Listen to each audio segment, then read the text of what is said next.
Hi நண்பா, Indian பேங்க்ல இருந்து ஒரு டைரக்டான ஜாப் நோட்டிஃபிகேஷன் வெளியாயிருக்கு.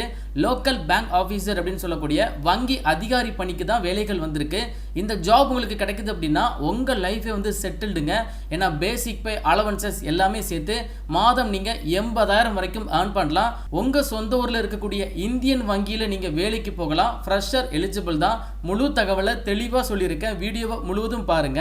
அண்ட் ரெக்வஸ்ட் பண்ணி கேட்குறேன், இந்த வீடியோக்கு ஒரு லைக் கொடுங்க. நீங்கள் கொடுக்குற ஒரு லைக் தான் அடுத்தடுத்த வீடியோ போட எனக்கு கொஞ்சம் மோட்டிவேஷனாக இருக்கும். இப்போ வாங்க நம்ம வீடியோக்குள்ளே போகலாம். ஒரு சின்ன இன்ட்ரோ. நிறைய பேர் ஃப்ரெஷராக காலேஜ் முடிச்சுட்டு எப்படி வேலைக்கு போகிறதுன்னு ஒரு ஐடியா இல்லாமல் இருந்தீங்கன்னா ஸ்கிப் பண்ணாமல் பாருங்கள். கண்டிப்பாக மோஸ்ட் ஆஃப் த ஃப்ரெஷருக்கு ஒரு சாஃப்ட்வேர் ஜாப்ஸில் பிளேஸ் ஆகணும்னு ஒரு ட்ரீம் இருக்கும். ஐடி ஜாப்ஸில் பிளேஸ் ஆகிறதுக்கு உங்கள் பேக்ரவுண்ட் ஆர் மார்க்கு ஒரு தடையாக இருக்க போகிறதில்ல. நீங்கள் ஸ்கில்ஸை டெவலப் பண்ணாலே போதும். உங்களுக்காகவே இண்டஸ்ட்ரி லெவல் எக்ஸ்பர்ட்ஸ்லாம் சேர்ந்து ஒரு லைவ் டெமோ கண்டக்ட் பண்ணுறாங்க. அதில் ஆல்ரெடி அவங்க 1700+ சாஃப்ட்வேர் கம்பெனிஸ் கூட டச்சில் இருக்காங்க. இது வரைக்கும் 1000 ஸ்டூடெண்ட்ஸுக்கு மேலே பிளேஸ் பண்ணியிருக்காங்க. இது உங்களுக்கு கிடைச்ச ஒரு பெஸ்ட் ஆப்பர்ச்சுனிட்டிஸ். அந்த 1000 ஸ்டூடெண்ட்ஸ் என்ன ஸ்கில்லை டெவலப் பண்ணாங்க, எப்படி பண்ணாங்க அப்படிங்கிற எல்லா டவுட்டுமே நீங்கள் அந்த டெமோ அட்டன் பண்ணி தெரிஞ்சுக்கலாம். லிங்க் வந்து நான் டிஸ்கிரிப்ஷன் பாக்ஸில் கொடுத்துருக்கேன். மறக்காமல் எல்லாருமே ரிஜிஸ்டர் பண்ணிக்கோங்க. நீங்கள் மெக்கு சிவில் இந்த மாதிரி நான் ஐடி பேக்ரவுண்டில் இருந்தாலும் பரவாயில்ல, நீங்களும் அட்டன் பண்ணிக்கலாம். எல்லாருமே அட்டன் பண்ணுங்க. டிஸ்கிரிப்ஷன் பாக்ஸில் லிங்க் இருக்கு. இந்தியன் பேங்க்ல இருந்து வந்திருக்கக்கூடிய இந்த ஜாபுக்கான ஒரு அஃபிஷியல் நோட்டிஃபிகேஷன் தான் இது. இந்த நோட்டிஃபிகேஷன் பார்க்கக்கூடிய லிங்க், அப்ளை லிங்க் எல்லாமே நான் வந்து டிஸ்கிரிப்ஷன் பாக்ஸில் கொடுத்துருக்கேன். அதே மாதிரி ஃபர்ஸ்ட் கமெண்ட்ல பின் பண்ணியிருக்கேன், செக் பண்ணி பாருங்க. இந்தியன் வங்கி அப்படிங்கிறது one of the leading public sector bank, அரசு வங்கி. ஓகேங்களா. ஹெட் குவார்ட்டர்ஸ் வந்து நம்ம தமிழகத்தில் சென்னையில் தான் இருக்குது. சென்னை ஹெட் குவார்ட்டர்ஸில் இருந்து தான் இப்போ இந்த நோட்டிஃபிகேஷன் வெளியிட்டிருக்காங்க. ஸோ என்ன ஜாப் அப்படின்னு பார்த்தீங்கன்னா லோக்கல் பேங்க் ஆஃபீஸர்ஸ் அப்படின்னு சொல்லக்கூடிய வங்கி அதிகாரி பணி. பர்டிகுலராக இந்த ஒரு வேலை வாய்ப்பு உங்களுக்கு இயர்லி ஒன்ஸ்லாம் வராதுங்க. ஸோ வரும்போது வாய்ப்பை யூஸ் பண்ணிக்கோங்க. லோக்கல் பேங்க் ஆஃபீஸர் எடுத்துக்கிட்டிங்கன்னா கிட்டத்தட்ட ஒரு 5 ஸ்டேட்டில் வேகன்சி சொல்லியிருக்காங்க. அதில் நம்ம தமிழ்நாடு அதுக்கப்புறம் புதுச்சேரியில் வேகன்சி பார்த்தீங்கன்னா ஒரு 160 வேகன்சி கொடுத்துருக்காங்க. உங்கள் சொந்த ஊரில் இருக்கக்கூடிய இந்தியன் வங்கிகளில் நீங்கள் வேலைக்கு போகலாம். தமிழகத்தில் 38 மாவட்டங்கள் வழியாக இந்தியன் வங்கிகளுடைய கிளைகள் இருக்குது. SC ST OBC EWS and then general கேட்டகரின்னு சொல்லிட்டு 160 வேகன்சியை தெளிவாக டிவைட் பண்ணி கொடுத்துருக்காங்க. இதை ஃபாலோ பண்ணி உங்களுக்கு நிறைய ஸ்டேட், அதாவது கர்நாடகா, ஆந்திர பிரதேஷ், மகாராஷ்டிரா, குஜராத் சொல்லிட்டு இன்னும் ஒரு 4 ஸ்டேட்டில் மொத்தமாக ஒரு 300 வேகன்சி வந்து ஆஃபர் பண்ணியிருக்காங்க. இந்த ஜாபுக்கு தமிழ்நாடு புதுச்சேரி சேர்ந்தவங்க அப்ளை பண்ணுற பட்சத்தில் தமிழ் வந்து நல்லா பேச எழுத தெரிஞ்சிருக்கணும். ஸோ தமிழ் மொழி கட்டாயம். சரிங்களா. ஆன்லைன் மோடு அப்ளிகேஷன் தான். ரிஜிஸ்ட்ரேஷன் ஓப்பன் பண்ணிட்டாங்க. ஆகஸ்ட் 13 இன்னையிலேருந்து நீங்கள் ஆன்லைனில் அப்ளை பண்ணிக்கலாம். க்ளோசிங் வந்து பார்த்தீங்கன்னா செப்டம்பர் மாதம் 2ஆம் தேதி வரைக்கும் லாஸ்ட் டேட் இருக்குது. இந்த ஜாப் உங்களுக்கு கிடைக்குது அப்படின்னா உங்கள் லைஃபே வந்து செட்டில்டு அப்படின்னு சொல்லியிருப்பேன். அதற்கான ரீசன் என்னென்னா, இது ஸ்கேல் 1 கேட்டகரியில் வரக்கூடிய ஆஃபீஸர் லெவல் ஜாப்புங்க. பேசிக் பே 48,480 ரூபாய் கொடுக்குறாங்க. இதை ஃபாலோ பண்ணி உங்களுக்கு நிறைய அலவன்ஸ் இருக்குது. டிஏ அலவன்ஸ், ஹெச்ஆர்ஏ அண்ட் நிறைய பெனிஃபிட்ஸ் இருக்குது. ஸோ இந்த அலவன்ஸ், பேசிக் பே எல்லாமே ஆட் பண்ணி மந்த்லி உங்களுக்கு ஸ்டார்டிங்லேயே கிட்டத்தட்ட ஒரு 80,000 வரைக்கும் சேலரி மட்டுமே கிடைக்குதுங்க. இந்த ஜாபுக்கான கல்வி தகுதி குவாலிஃபிகேஷன் வந்து பார்த்தீங்கன்னா லோக்கல் பேங்க் ஆஃபீஸர் ஸ்கேல் 1 கேட்டகரியில் வருது. ஸோ குறைந்தபட்ச வயது அப்படின்னு பார்த்தீங்கன்னா 20 வயது கம்ப்ளீட் ஆயிருக்கணும். அதிகபட்ச வயது அப்படின்னு சொல்லி பார்த்தீங்கன்னா 30 வயது கம்ப்ளீட் ஆயிருக்கணும். என்ன படிச்சிருக்கணும் அப்படின்னா ஏதாச்சும் ஒரு டிகிரி படித்த ஆண்கள் பெண்கள் அப்ளை பண்ணிக்கலாம். எனி டிகிரி எனி டிசிப்ளினில் முடிச்சிருந்தா போதும். ஃப்ரெஷர் தாராளமாக அப்ளை பண்ணிக்கலாங்க. அண்ட் அதே மாதிரி இந்த ஜாப்ல அப்ளை பண்ணுற கேண்டிடேட்க்கு வேலிடான மார்க் ஷீட் இல்லைனா டிகிரி சர்டிஃபிகேட் மஸ்ட் கண்டிப்பாக இருக்கணும் அப்படிங்கிறத சொல்லியிருக்காங்க. ரீசெண்டாக நீங்கள் ஃபைனல் இயர் கம்ப்ளீட் பண்ணிவிட்டு ரிசல்ட் எல்லாம் உங்களுக்கு வந்துடுச்சு அப்படின்னா உங்களுக்கு வந்து கண்டிப்பாக மார்க் ஷீட் வந்திருக்கும், ஓவரால் மார்க் ஷீட் வந்திருக்கும்.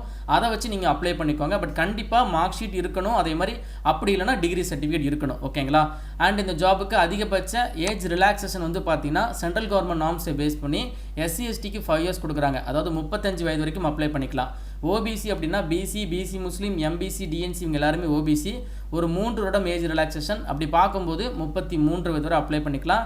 அண்ட் அதே மாதிரி பர்சன் வந்து டிசபிலிட்டி, எக்ஸர்வீஸ்மென் எல்லாருக்குமே சென்ட்ரல் கவர்மெண்ட் நார்ம்ஸை பேஸ் பண்ணி ஏஜ் ரிலாக்ஸேஷன் கொடுத்துருக்காங்க.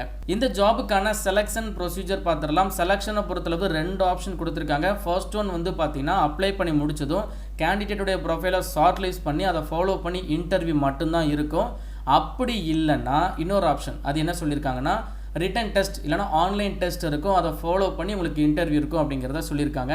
இன்கேஸ் உங்களுக்கு ரிட்டன் டெஸ்ட் வைக்கிறாங்க அப்படின்னா உங்களுக்கான சிலபஸ் வந்து கொடுத்துருக்காங்க. ரீசனிங் அண்ட் கம்ப்யூட்டர் ஆப்டிடியூட்டு, ஜென்ரல், அதுக்கப்புறம் எக்கனாமி இல்லைனா பேங்கிங் அவேர்னஸில் கொஸ்டின்ஸ் கேட்பாங்க. காமன் இங்கிலீஷ் லாங்குவேஜ் கொஸ்டின்ஸ் இருக்குது. டேட்டா அனலைசிஸ் பற்றின கொஸ்டின்ஸ் ஆல்சோ கேட்குறாங்க. இதில் காமனான சிலபஸ் தான். ஒரு பேங்க் எக்ஸாம் ப்ரிப்பேர் பண்ணுறீங்க அப்படின்னா கேட்கக்கூடிய காமனான சிலபஸ் தான். ஸோ நிறைய பேர் ஐபிபிஎஸ்ல கிளர்க்கு, அதுக்கப்புறம் ஐபிபிஎஸ் பிஓ எக்ஸாம்க்குலாம் ப்ரிப்பேர் பண்ணிட்டு இருக்கீங்கன்னா மஸ்ட் கண்டிப்பாக இந்த ஜாபுக்கு நீங்கள் அப்ளை பண்ணுங்கள். ஏன்னா இது வந்து உங்களுக்கு சிங்கிள் பேப்பர் எக்ஸாம் தான். நீங்கள் ஐபிபிஎஸ் போகிறீங்கன்னா 2 எக்ஸாம் எழுதணும். பட் இது சிங்கிள் பேப்பர் எக்ஸாம் தான். ஒருவேளை உங்களுக்கு டெஸ்ட் அப்படிங்கிறத மென்ஷன் பண்ணியிருக்காங்க. பட் கண்டிப்பாக டெஸ்ட் இருக்கிறதுக்கு சான்சஸ் நிறையவே இருக்குது. ஏன்னா நிறைய பேர் அப்ளை பண்ணுவாங்க. ஸோ அப்படி இருக்கும்போது ஃபில்டர் பண்ணி எடுக்கிறது கஷ்டம். ஸோ எக்ஸாம் கண்டிப்பாக உங்களுக்கு இருக்கும். ஸோ நீங்கள் வந்து மத்திய அரசாங்க வங்கி வேலைகளுக்கு நீங்கள் படிச்சிட்டு இருக்கீங்கன்னா கண்டிப்பாக இந்த ஜாபுக்கு அப்ளை பண்ணுங்கள். உங்களால் இந்த எக்ஸாம் கிராக் பண்ணுறதுக்கு நிறைய சான்சஸ் இருக்குது. ஸோ பெனால்ட்டி மார்க் சொல்லியிருக்காங்க. நீங்கள் ஒரு கொஸ்டின் தப்பாக எழுதுறீங்க அப்படின்னா 1/4 கால்குலேஷனில் மார்க் வந்து நெகட்டிவில் டிடெக்ட் பண்ணுவாங்க. தெரிஞ்ச கொஸ்டின் மட்டும் நீங்கள் ஆன்சர் பண்ணிக்கோங்க. ஒருவேளை செலெக்ஷனில் இன்டர்வியூ மட்டும்தான் வைக்கிறாங்க அப்படின்னா உங்களுக்கு இன்டர்வியூக்கான மார்க் 100 மார்க் அலாட் பண்ணியிருக்காங்க. இல்லை உங்களுக்கு ரிட்டன் டெஸ்ட் அதை ஃபாலோ பண்ணி தான் நாங்கள் இன்டர்வியூ வைப்போம் அப்படின்னா அதுக்கான டீட்டெயில்டு இன்ஃபர்மேஷன் போட்டிருக்காங்க. இது எல்லாமே பேங்க் சைடில் அவங்க டிசைட் பண்ணக்கூடியது தான். இந்த இடத்துல போட்டிருப்பாங்க பாருங்கள், பேங்க் தான் டிசைட் பண்ணுவாங்க. இந்த 2 ஆப்ஷனில் எந்த ஆப்ஷன் வைக்கணும் அப்படிங்கிறத பேங்க் சைடில் அவங்க டிசைட் பண்ணிடுவாங்க. சரிங்களா? அண்ட் இந்த ஜாபுக்கான ப்ரபபேஷன் வந்து பார்த்தீங்கன்னா உங்களுக்கு 2 வருடங்கள் வந்து சொல்லியிருக்காங்க. எல்லா மத்திய அரசாங்க வேலைகளுக்குமே ப்ரபபேஷன் பீரியட் இருக்கும். பர்டிகுலராக அந்த 2 இயர்ஸில் உங்களுடைய பெர்ஃபார்மன்ஸை பார்த்துட்டு தான் ஜாப் கன்ஃபார்ம் பண்ணுவாங்க. பட் எல்லாருக்குமே ஜாப் கன்ஃபார்ம் பண்ணிடுவாங்க. இந்த 2 இயர்ஸில் நீங்கள் எந்த ஒரு பேட் மார்க்கும் இல்லாமல் கண்டிப்பாக நீங்கள் நல்லா பெர்ஃபார்ம் பண்ணாலே போதுங்க. ஸோ உங்களுக்கான அப்ளிகேஷன் ஆன்லைன் மோடு தான். ரிஜிஸ்டர் பண்ணிவிட்டு ஃபீஸை பே பண்ணிவிட்டு அதை ஃபாலோ பண்ணி passport size photo, signature, left hand thumb impression, hand written declaration form இது எல்லாமே நீங்கள் அப்லோட் பண்ணணும். காமனாக ஒரு பேங்க் ஜாபுக்கு கேட்கக்கூடிய அந்த ப்ராசஸ் தான் கேட்டிருக்காங்க. அண்ட் உங்களுக்கான application fee ₹175 SC ST person with டிசபிலிட்டிஸ்க்கு. மீதி இருக்கக்கூடிய எல்லா வகுப்புகளை சேர்ந்த ஆண்கள் பெண்கள் ₹1000 நீங்கள் ஃபீஸ் பே பண்ணணும். ஃபீஸ் எப்போவுமே இந்த ஒரு பேங்க் ஜாபுக்கு ஹையாக தான் இருக்கும். ஓகேங்களா? ஸோ அண்ட் இதை ஃபாலோ பண்ணி நிறைய ஜென்ரல் இன்ஃபர்மேஷன் கொடுத்துருக்காங்க. அதையும் தெளிவாக ரீட் பண்ணி பாருங்கள். எக்ஸாம் சென்டர் நம்ம தமிழகத்தை சேர்ந்தவங்களுக்கு சென்னை, மதுரை, திருநெல்வேலி 3 இடத்துல மட்டும்தான் இருக்குது. புதுச்சேரி மாநிலத்தை சேர்ந்தவங்க புதுச்சேரியில் எக்ஸாம் எழுதிக்கலாம். ஒரு நல்ல கவர்மெண்ட் ஜாபுங்க. உங்கள் சொந்த ஊரில் இருக்கக்கூடிய இந்தியன் வங்கிகளில் நீங்கள் ஒர்க் பண்ணிக்கலாம். சொந்த ஊர்லேயே வேலை பார்த்துட்டு ஒரு 80,000 சம்பளம் வாங்குறது பெரிய விஷயம் இல்லையா? அதனால் விருப்பமும் தகுதியும் இருக்கிறவங்க, குறிப்பாக வங்கி வேலைகளுக்கு ப்ரிப்பேர் பண்ணுறவங்க இந்த ஜாபுக்கு அப்ளை பண்ணி கண்டிப்பாக ட்ரை பண்ணுங்கள். இந்த வீடியோவை உங்கள் ஃப்ரெண்ட்ஸ் எல்லாருக்கும் ஷேர் பண்ணி கொடுங்க. மேலும் ஒரு நல்ல வேலைவாய்ப்பு தகவலுடன் நான் உங்களை சந்திக்கிறேன். தேங்க்ஸ் ஃபார் வாட்சிங். See you. Bye.